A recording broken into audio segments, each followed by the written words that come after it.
Você que está em cima de uma cama, numa cadeira de roda, coxo como aquele homem que se encontrava na porta do templo. Ele se encontrava ali, há muito tempo se encontrava daquela maneira, vivendo aquela vida, nada novo acontecia, nada diferente acontecia na vida daquele homem.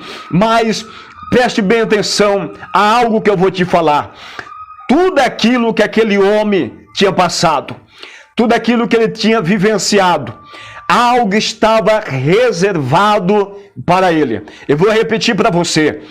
Toda a história daquele coxo, do capítulo 3, do livro de Atos dos Apóstolos, toda a história dele, diz a Bíblia que ele nasceu daquela forma.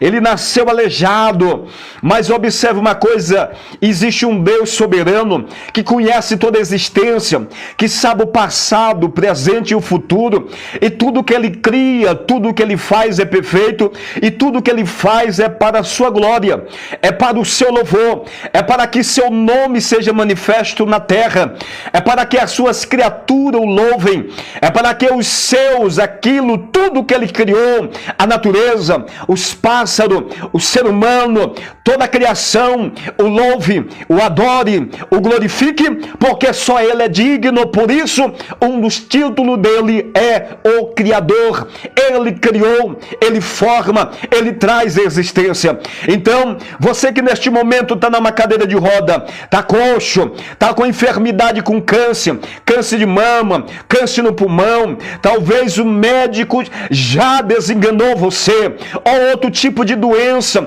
que tem te trazido muito sofrimento, não importa o tipo de doença, você crê? Nós vamos orar e Deus vai te visitar. Você crê que Deus pode mudar a tua realidade? Você acredita que Deus pode tocar nos teus ossos, tocar na tua garganta, tocar no teu pulmão, regenerar coração, regenerar os rins, visitar os teus órgãos internos e operar o sobrenatural? Você crê? É pela fé que nós tomamos posse das bênçãos de Deus que já foi derramado sobre a sua vida. Então, acredite que tudo que você tem vivido, talvez você não saiba, mas é para que aconteça algo e o nome do Senhor seja glorificado na tua vida e através da tua vida para a glória de Deus. Amém? Deus abençoe nosso amado Clécio Xavier, o esposo da Janiele. Deus abençoe a sua vida. O nosso irmão Henrique também está aqui. Amém? Essa live vai ser uma live breve. Nós vamos orar e eu quero orar juntamente com você. Você que está em casa, que acredita, que conhece pessoas que neste momento se encontram debilitadas, pessoas que se encontram no leito de hospital, pessoas que estão passando por uma situação difícil. Quantas enfermidades, quantas pragas está surgindo dia por dia no nosso meio. E a tendência é cada vez isso crescer mais e mais, pois o cumprimento da palavra de Deus está a cada dia se realizando, se cumprindo, as coisas estão acontecendo em rápido tempo. Para a glória de Deus. Tudo isso está caminhando para um fim que na realidade é um começo de uma nova história. Tem um fim, mas em seguida tem um início de uma nova realidade. A eternidade com Cristo Jesus.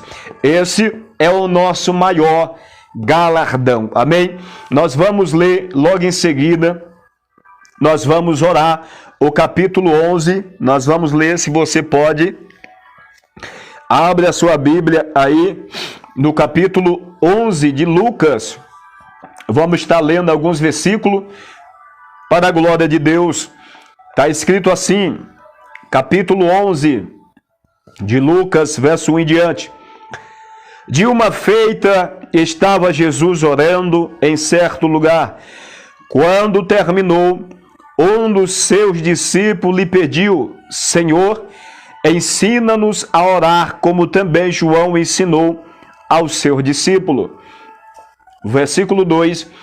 Então ele os ensinou: quando orardes, dizei: Pai, santificado seja o teu nome. Venha o teu reino. Verso 3.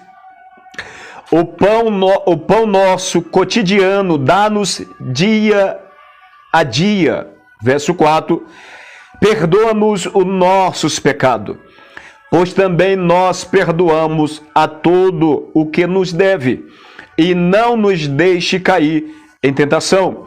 O versículo 5 segue dizendo: disse-lhe ainda Jesus: qual dentre vós, tendo um amigo, e este for procurá-lo à meia-noite, e lhe disser: amigo, empresta-me 3 pães, verso 6, pois um meu amigo, chegando de viagem, procurou-me, e eu nada tenho que lhe oferecer.